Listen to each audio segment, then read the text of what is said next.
সুপ্রিয় দর্শক, আসসালামু আলাইকুম।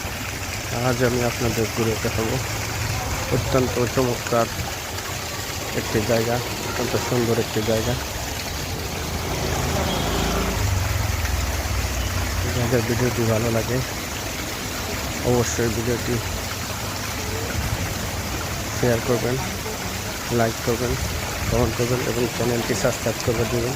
সকলকে ধন্যবাদ।